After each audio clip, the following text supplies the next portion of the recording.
right, everybody, here we go. I have done a couple of things on this just to kind of speed up the process. So here's what it looks like. I did the inside on the last video, and so I shut it, and I used my cloth gaffer's tape on the edges, and mine came this wide. So what I did is I took a piece of wax paper and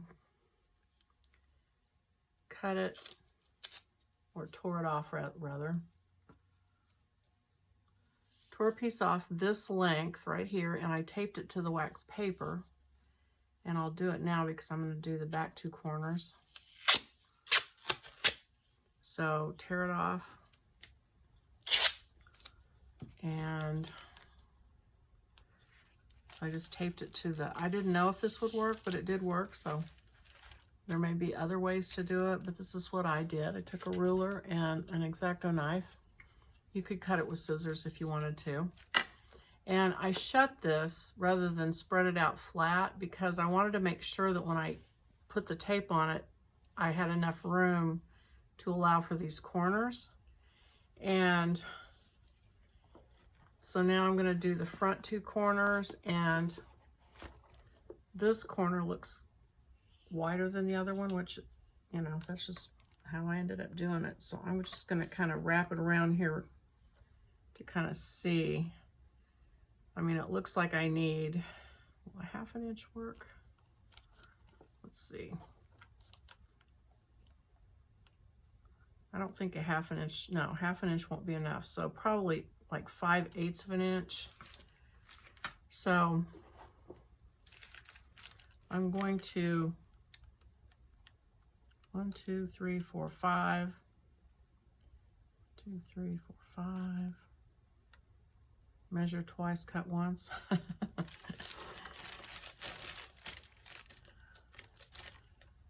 1, 2, 3, 4, 5.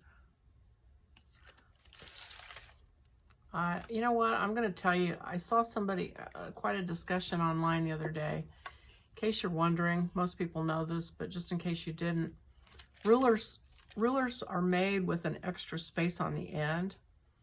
And you don't start at the very end of your ruler. You always start at that first mark. And that makes it, like if you have a wooden ruler and it got worn off, or in manufacturing it wasn't quite accurate, it might be off just a little bit, you know that the marks are accurate. So by moving it over, that allows for manufacturing and other things, aging, so on, to take wear and tear on the edges without changing your measurement. So just always know that you're supposed to start from that first mark. So I'm going to line this up and cut it.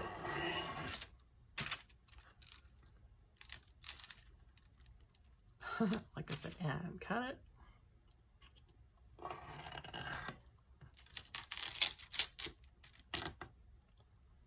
Oh.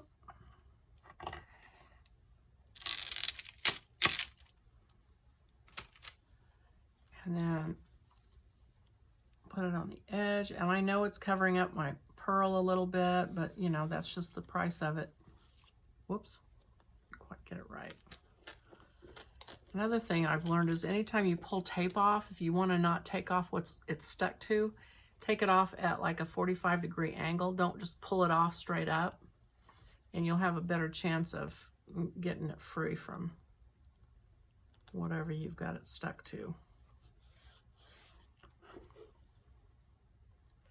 Ooh, you know what? That is not even going to be wide enough. That is not wide enough. So let me see if I can pull it off carefully. So that's not wide enough on that side. It might work on this side, so I want to see.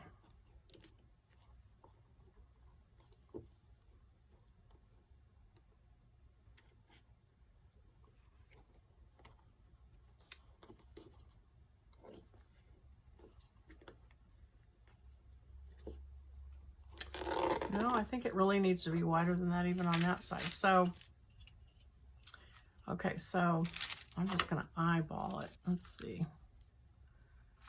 I think it probably needs to be that wide. So, this is how Pam Sled does it. Instead of using a ruler on this, I know it's that wide. I'm just going to make a mark and then mark it up here so I know it's the same.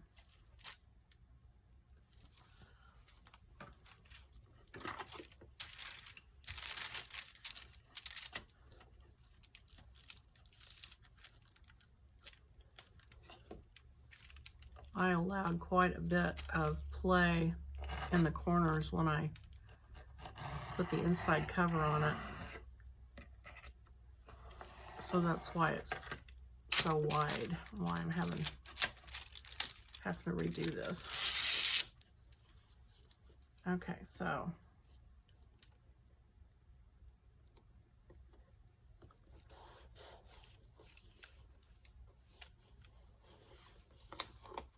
and this, because of that, I'm going to kind of crunch that paper down on the inside of it so it's more straight on the outside, if that makes sense. I pushed it down because I had a wider gap at the top than I did at the bottom. So, all right, just stick that down really good. And I think this is, I'm going to need another piece yet because that's too narrow. I'm going to stick this extra tape to this wax paper though. This is a piece I had left from before.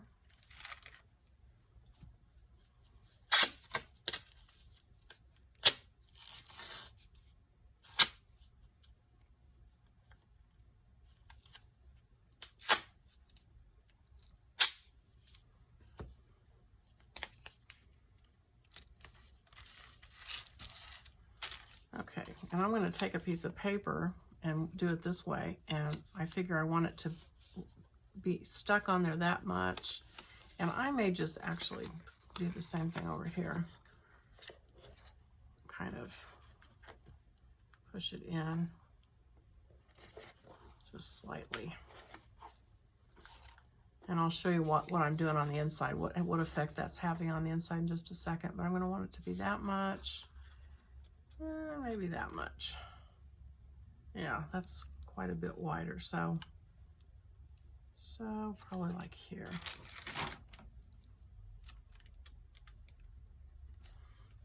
Okay, so I'll do the same thing I did before.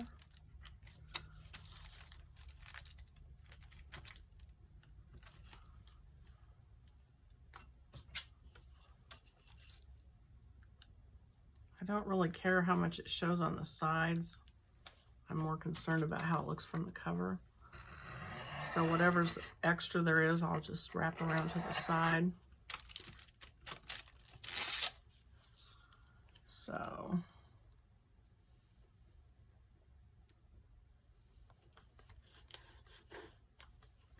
and pushing that together.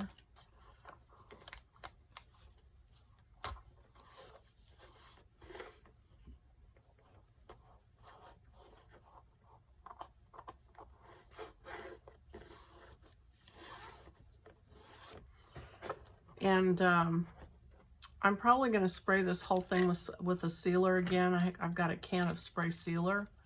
And because this is white cloth, I don't want it to get dirty, so I'll probably spray it with that. So, it didn't really do anything on the inside. I forced this down and kind of made a little bit of a wrinkle in it, but I don't mind that on the inside. Same thing over here. So now the only thing left is to put the heaven sign on. And I'm going to use E6000. I can remember what I put it. There it is. And I've been debating over this because, as you know, when you use Velcro, if it's not sewn down, I'm afraid it could eventually tear this off and it'll get loose since I can't sew it down. So I think what I'm going to do is just put a very small piece of it. I'm going to glue this. Let me do it. I'm going to glue one side. As soon as I get a pair of pliers and open this.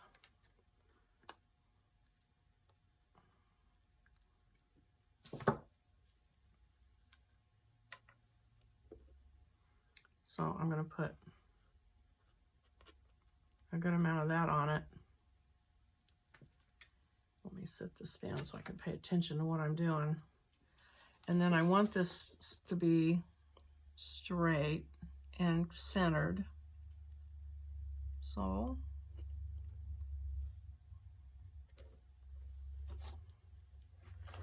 like that.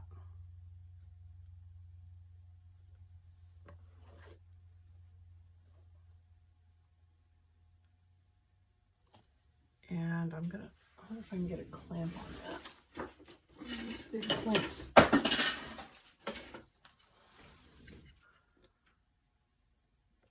There.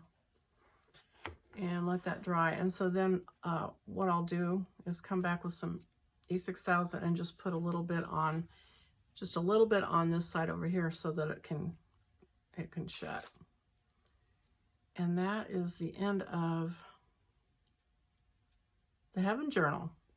So all we have to do now is fill it up with all the different pieces and parts. So I'll be back.